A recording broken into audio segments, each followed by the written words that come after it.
a tea their anniversary party, behind the bar, I saw Dad kissing Mom's best friend. My heart stopped. I turned to Mom. She smiled, lifted her glass, and whispered, "Shh, the best part's coming." Then she picked up the microphone. I remember the sound of the glass breaking, first sharp, clear, slicing through the jazz music, and laughter like a blade. Everyone turned for a second, curious, then went back to their wine and small talk. Only I knew what I had seen. Only I knew why my hands were shaking. Behind the bar, hidden half in shadow, my father was kissing my mother's best friend. Not a polite peck or an awkward slip. No, it was deliberate. Familiar. The kind of kiss that belonged to two people who had crossed a line long ago. For a moment I couldn't breathe. My brain refused to process it. I must have been standing there for a full 10 seconds, frozen, the stem of the broken wine glass still in my hand, my heart pounding so loud I could hear it over the music. This was their 30th wedding anniversary party. We'd spent weeks planning it. Mom wanted everything perfect. The white string lights across the backyard, the photo slideshow playing softly on the patio TV, the tables lined with navy blue linens and silver candles. Simple elegance, she called it. That was her style, quiet grace. Dad had insisted on inviting all their friends from church, from the community board, and of course Susan, Mom's best friend since college. I'd grown up calling her Aunt Susan. She was always around. Helping plan dinners, helping choose decorations, helping, apparently in more ways than I'd imagined. The jazz band started a slow tune, "The Way You Look Tonight," Dad's favorite. He was supposed to be dancing with Mom. But Mom was across the yard chatting politely with the neighbors, smiling that effortless smile that people admired. She had no idea, I thought. Or maybe she did. I took a step back, praying that I'd imagined it. Maybe it was a misunderstanding, a kiss on the cheek that looked wrong from this angle. But then Susan laughed, softly touched Dad's tie, and whispered something into his ear that made him grin like a teenager. That's when I knew. I set the glass down before it shattered completely and looked toward Mom. She was watching me, not them, me. Our eyes met across the crowd. For a moment I thought she'd read everything in my face, the shock, the disgust, the heartbreak. But instead of confusion or pain, she gave me a smile, a calm, knowing smile. The kind that says I already know. I started toward her, my throat tight, ready to whisper the truth in her ear. But before I could speak, she lifted her champagne flute slightly, a gesture of elegance so natural that no one else noticed, and whispered just loud enough for me to hear as I reached her, "Shh, the best part's coming." Then she turned, walked straight to the stage, and picked up the microphone. The chatter dimmed. The band lowered their volume. Everyone turned toward her. My heart pounded again, but this time it wasn't from shock. It was from anticipation and maybe a little fear. Mom stood beneath the hanging lights framed by the warm glow of candles. Her navy dress shimmered with each breath of wind. She looked beautiful, composed, completely in control. "Good evening, everyone," she began, her voice clear and even. "Thank you for being here tonight for celebrating 30 years of partnership." The way she paused on that word made a few people exchange looks, but she didn't flinch. She smiled, eyes drifting briefly toward the bar, toward Dad and Susan, who had just stepped apart, pale as ghosts. 30 years, she continued. That's 3 decades of love, laughter, and lessons. Some lessons take a lifetime to learn. I felt a chill crawl up my spine. Dad straightened his tie and tried to smile, but his face was stiff. Mom went on her tone, never rising, never trembling. When I was 24, I believed marriage was about trust. When I was 34, I believed it was about forgiveness. And now at 54, she paused, sipped her wine. I've learned it's about courage. The courage to look at the truth and still stand tall. The crowd murmured softly. Someone clapped politely, unsure what was happening. Mom laughed lightly, not bitter, not mocking, just serene. "I'd like to toast," she said, "to honesty, to friendship, and to the people who remind us that loyalty is not measured by years, but by integrity." I glanced at Susan. Her hand trembled around her glass. Dad stared straight ahead, face flushed, jaw tight. Mom raised her glass higher. To the truth, may it never hide for too long. And with that, she drank. The guests followed hesitantly, their confused smiles blending into whispers. When the applause faded, she handed the microphone to the bandleader as if nothing unusual had been said, and returned to her seat beside me. I leaned in. "Mom, how long have you known?" She looked at me, her eyes soft but sharp. "Long enough," she said quietly. Then, after a pause, "You can't rush a confession, sweetheart. You have to let people reveal themselves. It's more satisfying that way." I sat there trying to comprehend her composure. The woman who'd spent years cooking dinners, hosting book clubs, volunteering at church, she wasn't the naive housewife I'd assumed she was. There was a steel under that calm. Dad tried to pull her aside later, muttering something about misunderstandings and too much champagne. Mom just smiled, patted his hand, and said, "Relax, dear. The best part's still coming." That line echoed in my head all night.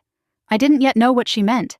But as I watched her move gracefully through the crowd, laughing with guests, thanking the caterer, pretending everything was fine, I realized something. Mom wasn't breaking down. She was setting the stage. And deep down I knew whatever came next, she was ready for it. By the next morning, every woman who'd attended that party was already calling each other. I know because my phone wouldn't stop buzzing. "Did your mom mean what I think she meant? Was that about your dad? Is Susan okay? She left early, didn't she?" I ignored them all. I didn't know what to say because honestly I didn't know what had just happened. That night, Mom's toast had landed like a quiet bomb. There was no yelling, no scene, no public fight. Just one speech, elegant and calm, that left a room full of adults looking at each other with polite smiles and sweaty palms. Dad hadn't said a word afterward. He'd clinked a few glasses, pretended to laugh, and slipped away to his office before dessert. Susan had vanished so quickly that her half-full martini was still sitting on the bar when I went to clean up. Mom, on the other hand, stayed until the last guest left. She thanked the caterers, hugged neighbors, and even sent the band home with leftovers. She looked radiant lighter somehow, like a woman who'd finally set something down. I remember sitting on the back porch while she stacked plates into boxes. The glow from the string lights flickered against her face, and for the first time, I saw it, that quiet power. The kind that doesn't shout, doesn't beg. It simply waits for the truth to walk itself out. "Mom, I finally said you knew, didn't you?" She smiled, not at me but at the moon. "Sweetheart, a woman knows the difference between silence and secrets." I didn't know what that meant at the time, but I do now. When she finally sat beside me, her shoulders relaxed for the first time all night. "You saw them, didn't you?" she asked softly. I nodded, behind the bar. Her lips pressed together, not in pain but in acknowledgement. "I thought so," she murmured. "That's his favorite hiding spot. He thinks it makes him less visible." There was no bitterness in her voice, just weariness. She sipped the last of her champagne and set the glass down gently. "You know," she said, "when a man cheats, he doesn't just betray his wife. He betrays the version of himself she used to believe in." That line stayed with me for years. The next morning I expected a storm, yelling, crying, slammed doors. But when I came downstairs, the smell of coffee filled the kitchen. Mom was already dressed, hairbrushed, humming quietly while flipping pancakes. Dad sat at the table, staring at his phone, jaw clenched. "Morning," she said cheerfully, as if nothing had happened. He didn't answer. I poured myself coffee and tried to pretend the air wasn't heavy with tension. Finally, Dad looked up. "You embarrassed me last night." Mom didn't even blink. "Did I?" she asked softly. "I thought you did that yourself." He went pale. "This isn't funny." "Nothing about it is," she replied, turning the pancake. I caught the faintest smirk tugging at her lips. She wasn't being cruel. She was in control. He stood up. "You could have talked to me privately." She turned, spatula in hand, eyes calm. "Oh, trust me," she said. "There will be plenty of private talking." Then she flipped the pancake. "But first I wanted to thank Susan publicly. It felt appropriate." He stormed out without another word. Mom exhaled slowly and sat across from me. "Your father's not a bad man," she said, stirring her coffee. "He's just a man who thought no one was watching." "Are you going to divorce him?" I asked. Her smile returned, soft and strange. "Maybe. Maybe not. Let's see what he does next." It struck me then, she wasn't driven by revenge. She was waiting for truth to show its full face. And somehow I respected that more than anger. Later that day, Mom went out, said she had errands. She came home with 2 envelopes and a look of quiet determination. When I asked, she only said paperwork. That night, Dad pretended everything was fine. He poured himself whiskey, watched baseball, and didn't mention the party once. But the tension in the house felt like a balloon about to burst. Around 10 p.m., I went to say goodnight. I heard his office door slightly ajar. He was on the phone whispering. "She doesn't suspect anything," he said. "We'll talk tomorrow, same place." My stomach turned. I didn't know who he was talking to, but I could guess. When I told Mom the next morning, she didn't react. She just said, "That's perfect." "Perfect," I repeated. "Yes," she said, "because this time I'll make sure there's someone else listening." That night I followed her instructions. She told me to stay calm, to act normal, to let the truth come out naturally. We went to church the next morning like nothing was wrong. We smiled through hymns and shook hands with the same people who'd been whispering about our family all week. But I noticed something Mom had changed. She was lighter. She was finally herself. That afternoon she sat with me on the porch again, the autumn wind brushing through the trees. "Sweetheart," she said quietly, "sometimes the best revenge isn't making someone pay. It's making them watch you live well after they expected you to fall apart." I didn't understand it fully then. I just nodded. That evening, while Dad took another work call, Mom began packing up her jewelry, old letters, and photos. When I asked why, she said, "Because when the truth walks in, I'd like to be ready to walk out." And just like that, I knew the best part hadn't come yet. But it was coming. She was preparing for it. And this time, she wasn't the one being betrayed. She was the one writing the ending. By Monday morning, the house had gone strangely quiet. The kind of quiet that doesn't feel peaceful, it feels loaded. Like air right before a thunderstorm. Mom moved through the kitchen in her usual rhythm, coffee brewing news, murmuring sunlight streaking through the curtains. But there was a new steadiness in her movements. She was composed in a way that almost scared me. Dad sat at the table pretending to read emails, spooning sugar into his coffee, as if nothing in the world had shifted. He'd put on the same cologne he wore every day, the one Mom used to buy for him on Father's Day. Only this morning she didn't look at him. I took my mug and sat down, careful not to make a sound. "Morning," he muttered without glancing up. "Morning," Mom said evenly, flipping a page of the newspaper. "Big week ahead." He froze just for a second. "Yeah," he said, finally voice stiff. "Lot of meetings." "Of course," she replied without even pretending to believe it. The silence that followed was brutal. You could have cut it with a butter knife. Then, casually, Mom folded the paper and said, "By the way, I talked to Linda at the bank. She said you were moving funds for the business. Something about an expansion." His spoon clinked against the cup. "It's nothing," he said too quickly. "Just a short-term adjustment." She smiled slightly, eyes still on the paper. "Of course. Short-term adjustments have a way of turning permanent when no one's paying attention." I bit the inside of my cheek to keep from gasping. Mom had just drawn blood with perfect politeness. Dad stood abruptly, grabbed his jacket, and said, "I'll be late tonight." Mom looked up, her face calm, but her eyes razor-sharp. "That's fine," she said. "Take your time. You always do." He left without another word. The front door closed with a dull thud. When I turned to her, she was already smiling faintly. "He's going to meet her," she said softly, as if announcing the weather. I swallowed hard. "Mom, are you sure you want to?" She raised a hand gently. "Sweetheart, I don't chase storms. I let them come to me." That evening, I watched her prepare for whatever she was planning. She wasn't pacing or crying or breaking things. She was ironing a pale blue blouse, doing her nails, and humming softly. It was eerie, like watching someone get ready for a ceremony only they understood. At 6, she called me into the kitchen. "Do you remember how to work your phone's voice recorder?" I blinked. Yeah. "Good," she said. "You'll need it tomorrow." "Tomorrow." She smiled mysteriously. "I'm going to stop being quiet." That night she went to bed early. Dad never came home. The next morning she woke up before dawn, made coffee, and stood at the sink watching the first light rise through the blinds. When she finally turned to me, her voice was calm but steady. "I spent 30 years loving a man who thought loyalty was a hobby," she said. "Now he gets to learn what devotion looks like when it's gone." She slipped her wedding ring off and placed it on the counter. The sound it made, a soft metallic click, felt like thunder. Later that afternoon, I followed her into town. She said she had an errand, but her direction wasn't toward the grocery store or the bank. It was toward the firm where Susan's husband worked. When we walked in, the receptionist smiled. "Good afternoon, Mrs. Clark. He's expecting you." Mom had made an appointment. We waited in a sleek office until Susan's husband, Mark, came out. He looked surprised to see me, but not at all surprised to see Mom. That's when I realized they'd spoken before. He closed the door gently and offered coffee. Mom declined. She opened her purse and placed 2 photographs on his desk. They were from the party Dad and Susan behind the bar captured in a reflection from the glass door. The kiss was unmistakable. Mark exhaled slowly, then sat down. So he said quietly, "It's true." Mom nodded. "It is. I thought you should see it before the town does." He looked at her, studying her face. "You're remarkably calm." She smiled faintly. "I find calm works better than chaos." "Besides," she said, sliding him a small USB drive, "you'll want to hear what's on this." I stared, stunned. She'd recorded them when... He accepted it silently. For a moment, the room was still 2 betrayed people sharing a kind of wordless understanding. Then he said softly, "What do you want from me, Mrs. Clark?" She stood. Nothing, she said. "But when the truth comes out, I want you to know it wasn't my storm. I just stopped holding the umbrella.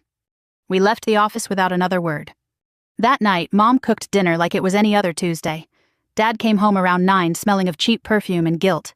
He tried to kiss her cheek. She turned her face away politely as if avoiding a sneeze. "Long day?" she asked mildly. He nodded. Meetings ran late. "Of course," she said. "How's Susan?" His fork froze halfway to his mouth. "What?" I said. She repeated, "How's Susan? You know, your business consultant, your friend, your mistake." He dropped the fork. "You've lost your mind." "No," she said softly. "I've just stopped pretending." The room was silent except for the clock ticking over the fridge. Then she leaned forward slightly, her voice low. "You should get some rest, dear. Tomorrow's going to be a long day." When he went upstairs, she turned to me and said almost cheerfully, "Would you mind picking up donuts in the morning? I think we'll have company." I didn't ask who. I didn't have to. She already knew. That was the night I realized my mother didn't plan revenge like other people. She planned closure. The next day didn't feel like morning. It felt like the moment right before lightning hits a tree, that thick, breathless air when you know something irreversible is about to happen. Mom was already awake when I came downstairs, dressed neatly in her gray slacks and a crisp white blouse. She looked more like she was going to a board meeting than facing the fallout of a 30-year marriage. "Coffee's ready," she said, her tone as calm as a weather report. "And grab the donut box before you sit. They'll be here soon." "They?" I asked. She only smiled. "You'll see." Dad came down a few minutes later, rubbing his eyes, pretending exhaustion. He wore the same suit as yesterday, the same one he'd worn to late meetings. His tie was wrinkled. His guilt not so much.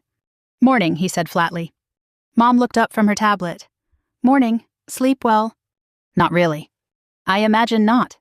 He poured coffee, not looking at her.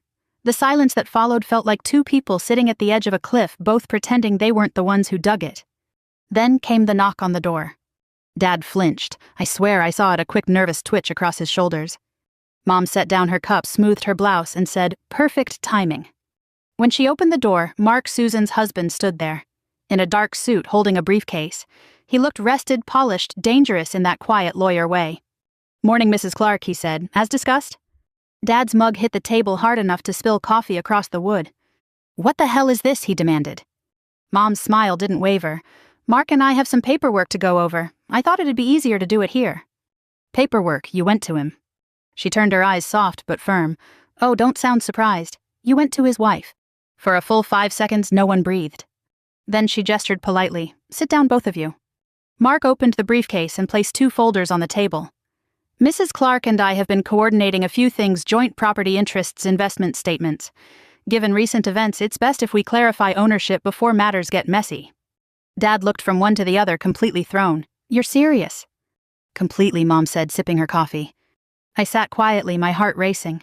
It felt like watching a chess game where one player hadn't realized he'd already lost. Mark slid one folder toward Dad. "This is a copy of the recording you might want to destroy before anyone else hears it. But don't bother. My attorney already has the original." Dad's face went white. "You can't." "I can," Mark said evenly. "And I will if necessary. I suggest you read the agreement your wife drafted. It's very generous considering." Mom's voice was gentle, almost kind. "All I want, Richard, is transparency. You can have your accounts, your car, even your reputation if you're careful. I just want my share and my peace." He didn't move. He just stared at her like she was someone he'd never met. "You planned this," he whispered. She tilted her head slightly. "No, you planned it. I just finally stopped cleaning up your mess." For a long moment, no one spoke. Then Mark packed his briefcase and nodded at Mom. "You're all set. Call me if he gets dramatic." "Always a pleasure," she replied smoothly. After the door closed, Dad sank into a chair. "You humiliated me," he said hoarsely. "No, Richard," Mom said quietly. "You did that yourself. I just gave you a microphone." He looked up sharply, his eyes wet with anger. "You think this makes you strong?" Mom stood, collected the signed papers, and said, "No, it makes me free." She walked out of the kitchen without looking back. That night, I found her on the porch, sitting with a glass of white wine, the document stacked neatly beside her. The evening air smelled of rain. "Was that the plan all along?" I asked softly. She looked at me, her face calm. "No, the plan was to survive with grace. The rest came naturally." We sat together listening to crickets in the yard. The porch light flickered against the dark, and for the first time I noticed how still she looked. Not hollowed out, not bitter, just steady. After a while she said quietly, "Do you remember when you were little and I told you never to chase someone who walks away?" I nodded. Well, she said, eyes fixed on the rain beginning to fall. I should have listened to my own advice sooner. The next morning, she didn't make coffee for Dad. She didn't leave his lunch in the fridge. She simply handed him a stack of envelopes, bank notices, lawyer letters, and one handwritten note. He opened it silently. It said, "You may keep the house, but not my silence." He looked up, searching for emotion in her face, but there was nothing left to find. Mom turned to me, kissed my forehead, and whispered, "Sometimes, sweetheart, peace comes disguised as loss. Don't be afraid to open the door when it knocks." Then she picked up her keys and walked out, not in anger, not in haste, just with the quiet dignity of a woman who knew she'd already won. And I sat there watching the door swing closed, realizing that the woman I called Mom wasn't broken at all. She was reborn. It had been a week since Mom walked out of the house, and every day felt like the air was learning how to breathe again. The rooms were quieter, yes, but not empty. They were lighter. Dad tried to fill the silence with noise, the TV too loud, the phone ringing constantly, his shoes echoing through the hallways as if pretending to sound busy could erase the echo of her calm. But guilt has a way of making a man smaller. I visited Mom every day at her new place, a modest rental on the edge of town, with a porch full of blooming hydrangeas and sunlight spilling through the curtains. It wasn't big or fancy, but it felt alive. She looked younger already, freer. She started painting again, small watercolors of bluebirds, of morning light, of anything that looked like peace. "You know," she said one afternoon as I brought her groceries, "when you stop waiting for someone to change, your whole world gets quiet." I smiled weakly. "You always make it sound easy." She shook her head. It wasn't, but sometimes quiet is the loudest kind of victory. Meanwhile, Dad was unraveling. The firm he worked for had started asking questions about inappropriate relationships with clients. The whispers were out. The very people who once toasted him at the anniversary party now avoided his calls. He blamed Mom for all of it, of course he did. He came to see her on a rainy Friday afternoon, uninvited. I was there helping her unpack dishes. When she opened the door and saw him standing there soaked in his expensive suit, she didn't even flinch. "Richard," she said calmly, "you're dripping on my welcome mat." He didn't smile. "We need to talk." She stepped aside but didn't offer him a seat. "What about—" "You ruined me," he said, his voice cracking with anger. "You and that smug lawyer, you think I don't know what you did." She crossed her arms, completely unfazed. "I think you did that yourself. But if it helps, you can keep pretending I had help." He glared. "Do you know how much I've lost?" "Yes," she said softly. "Roughly as much as I did 10 years ago when I found your first love letter from her." He froze. "You knew." "Of course," she said. "Women always know. We just wait for proof kind enough to show itself." He looked at me then, perhaps hoping I'd defend him. I didn't. I just stood there silent, realizing for the first time that I didn't pity him anymore. Then Mom's phone buzzed on the counter. She picked it up, read a message, and said, "Ah, that must be it." He frowned. "What?" "The dinner," she said simply. She put on her gray coat, grabbed her purse, and motioned for me to follow. "Where are you going?" he asked. She smiled faintly. "You'll see soon enough."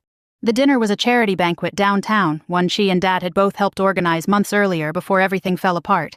It was a big event. Local politicians, board members, sponsors, all dressed in black and silver. The same people who'd been at the anniversary party were here too. When we arrived, Mom looked radiant, poised, calm, and perfectly unbothered. She wore a simple black dress and carried herself like a woman who had nothing left to prove. Dad was already there, standing near the stage, talking nervously with Susan. Yes, Susan was back. Her face looked tighter, like she hadn't slept in days. When Mom walked in, every head turned. She smiled politely, greeted people by name, and accepted compliments as if nothing at all had happened. I followed her closely, my chest tight. I could tell something was about to unfold. The host welcomed everyone, thanked the donors, and then, as part of the evening program, announced, "Before we continue, Mrs. Elizabeth Clark has asked to say a few words." The crowd applauded warmly. Dad's face went pale. Susan stiffened. Mom walked up to the microphone, her heels steady on the marble floor. She took a breath, smiled at the audience, and began. "Good evening. I wasn't sure I'd be here tonight. It's been quite a year, but I believe when you've given 30 years to something, you should at least show up for the finale." A ripple of laughter moved through the crowd, nervous, unsure. She continued, "Marriage, as it turns out, is a lot like this event. You show up, you give what you can, and sometimes you realize the people beside you were only here for the buffet." The laughter died. You could have heard a pin drop. "But the beautiful thing about truth," she said softly, "is that it never hides forever. It just waits for the right moment to step into the light." She nodded to someone near the sound booth, and suddenly the room filled with a familiar voice, my father's. I can't wait till she's asleep. Meet me behind the bar again. Gasps. The sound of cutlery falling. Someone whispered, "Oh my God." Dad's face drained of color. Susan's eyes filled with tears. Mom didn't even blink. She let the message finish, then smiled gently. "I didn't plan to humiliate anyone," she said. "I just wanted to remind us all truth may take its time, but it always RSVPs." Then she set the microphone down and walked off the stage to thunderous silence. I followed her through the ballroom, past the staring faces, past my father's stunned expression. When we reached the exit, she whispered to me, "That sweetheart was the best part." And I finally understood what she meant all along. For a while, no one said a word about what happened at that dinner. But in a small town, silence travels faster than sound. Within 48 hours, everyone knew. The clip from that night made its way into a few cell phones, a few group chats, and eventually the local grapevine that never sleeps. It wasn't scandal in the Hollywood sense, it was the kind that spread through grocery aisles and church potlucks. People didn't shout, they whispered. And they all said the same thing. "Did you hear what she did? She did it with class." Mom became a kind of quiet legend, the woman who exposed the truth without losing her grace. Dad, on the other hand, shrank into the shadows he'd built for himself. The law firm suspended him pending internal review. His friends stopped calling. The golf buddies who once toasted him now turned away. He moved out of the big house and into a condo on the edge of town. I visited once it smelled of dust and whiskey. He still wore his wedding ring. "Your mother humiliated me," he muttered. I shook my head. "No, Dad. You did that when you forgot who was watching." He looked up, eyes bloodshot. "Do you hate me?" I didn't know what to say. "I don't hate you," I finally whispered. "I just don't recognize you." Mom never said a cruel word about him in public. When people asked, she simply said, "We're both learning different kinds of peace." That was her way. Never petty, never vengeful, just finished. She kept busy. She volunteered at the community center, started teaching watercolor classes for retired teachers, and donated part of her settlement to a local women's scholarship fund.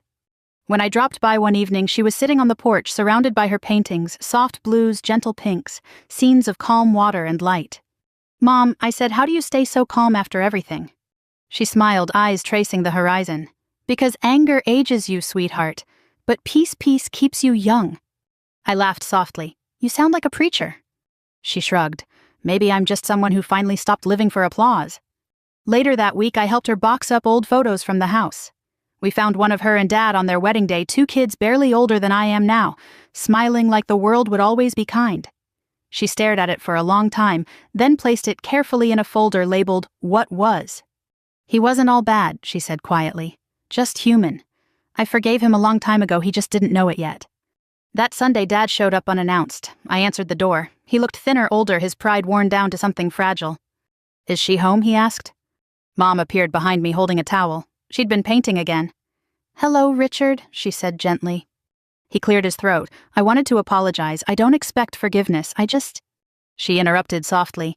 "Forgiveness isn't for you. It's for me. But thank you for saying it." He blinked, unsure how to respond. She gestured toward the porch. "Would you like some tea?" And just like that, they sat together, 2 people who had burned down a house, but were learning to stand among the ashes without pointing fingers. They talked for nearly an hour about the garden, about me, about how the town still gossiped but would soon move on. When he left, he turned to her and said, "You always deserved better than me." She smiled faintly. "Maybe. But you were my lesson, and lessons are priceless." After he left, she exhaled deeply, the kind of sigh that sounds like closure. I sat beside her and she reached for my hand. "You know," she said, "for years I thought being a good wife meant holding everything together. But sometimes being strong means letting things fall apart gracefully." That night I saw her take off her wedding ring and slip it into a small velvet box. She placed it beside a new canvas one she'd been working on all week.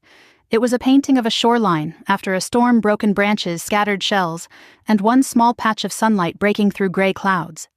The next day she mailed the ring to a local jeweler with a note. "Melt it, make something new." Weeks passed. Dad quietly sold his share of the company. Susan and her husband moved to Florida, far away from the echoes of their choices.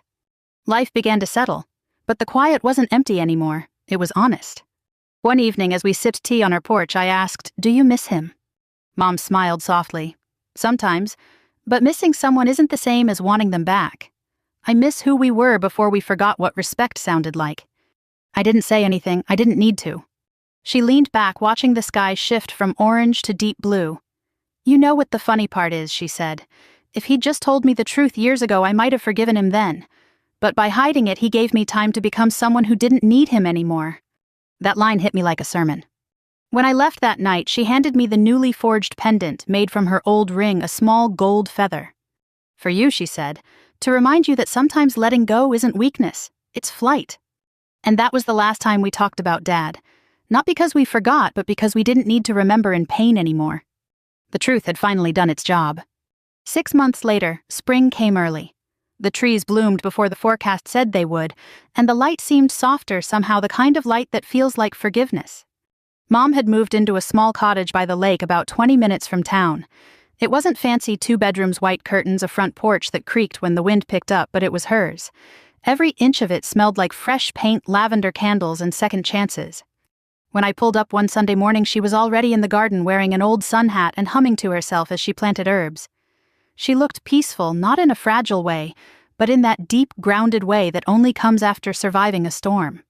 "Morning, sweetheart," she called. "Grab the basket. The tomatoes are finally turning red." I smiled, stepping out of the car. "You're glowing."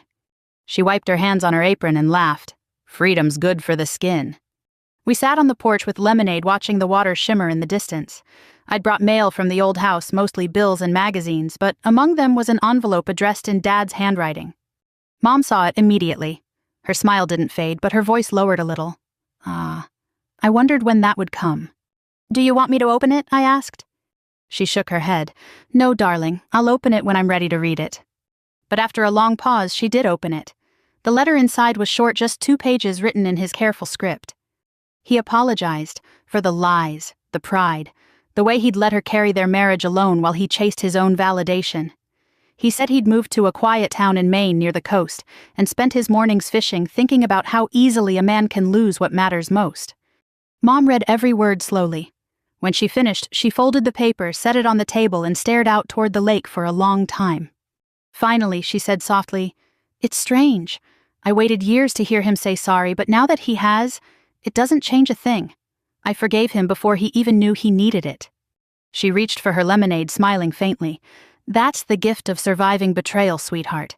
You realize peace isn't something he gives back. It's something you take back." We sat in silence for a while. The wind carried the smell of honeysuckle and wet earth. Somewhere across the lake, a child was laughing. I asked quietly, "Do you think he still loves you?" Her answer came like a sigh. "Maybe. But love without respect isn't love, it's nostalgia." I didn't know what to say, so I just took her hand. She squeezed gently. "Don't let what happened to us make you afraid to love, okay? Just promise me one thing when you meet someone. Make sure they see you, not what they want to see. And if they ever stop seeing you, walk away before you start disappearing." I nodded, my throat tight. She smiled, then leaned back in her chair. "You know, I used to think the best part of my life ended when he betrayed me. But now I see that was just the intermission." That line hit me so deeply I had to look away. Later that evening, we took a walk along the lake. The sky was painted gold and violet, and the water glimmered like glass. She stopped to skip a pebble across the surface. It bounced 3 times before sinking. "Not bad for 54, she said with a grin. I laughed. "You're unstoppable." She smiled again, quieter this time. "No, sweetheart, I'm just finally at peace with stopping." When we got back to the cottage, she hung her old wedding photo on the wall, not in bitterness, but as a reminder of everything she'd learned. Under it, she placed the small gold feather pendant, the one forged from her wedding ring. I looked at it and said, "It's beautiful." She nodded. "It's lighter now." That night before I left, she hugged me tightly, the kind of hug that feels like a promise. "Tell your story someday," she whispered. "Not for revenge, for understanding. People need to know that endings don't have to destroy you. Sometimes they build you." I promised I would. Driving home, I couldn't stop replaying that moment, the anniversary, the microphone, the calm in her eyes as she whispered, "Shh, the best part's coming." Back then, I thought she meant the reveal, the truth, the scandal. Now I know she meant this, the peace, the healing, the quiet dignity that comes when you finally stop fighting for someone else's reflection and start honoring your own. If you're listening to this and you've ever been betrayed, lied to, or made to feel small, remember you can lose everything except your honor. And when you hold on to that, the rest will rebuild itself in time. Because the best part is always still coming. So take a breath, hold your head high, And if this story touched you, share it with someone who needs to remember what grace looks like when it finally wins. After listening to today's story, perhaps it has raised some new questions in your mind, or maybe it has brought back some old memories. Every day on Reddit, new experiences and moments create fresh stories, and they connect all of us. Everyone has their own unique journey in life, and we all try to understand the world in our own way. These kinds of moments remind us that we are all human, sometimes happy, sometimes sad, and always learning something new. If you enjoyed this story, feel free to share it with your friends. Your thoughts and feedback are always valuable to us, as they motivate us to create even better content. Every story has its own unique angle, and our goal is to understand everyone's perspective and make our content diverse and relatable. Stories like these help us realize that life's journey is different for everyone, and by hearing other stories, we learn something new. You can also share your own stories with us. Your experiences are valuable to us as well, and if you enjoyed this video, please leave your feedback. We aim to create content that brightens your mind and gives you new ideas every time. If you've already seen this video before, your feedback is still important. With every piece of feedback, we can improve our content and bring a new perspective to our viewers. Today, what we saw was just a small part of the many stories shared on Reddit and across the world. It's a reminder of how we all try to understand life by sharing our experiences with each other. This video was only an example of how we try to connect with others through storytelling, learning about different sides of life. We hope to continue sharing such stories that help us all learn and grow together. Thank you for your time, and don't forget to keep an eye out for more stories coming soon. If you haven't already, please like and follow for more amazing content. Your support keeps us going, and we will strive to bring you more thought-provoking and heartwarming stories. Until next time, take care and stay curious. **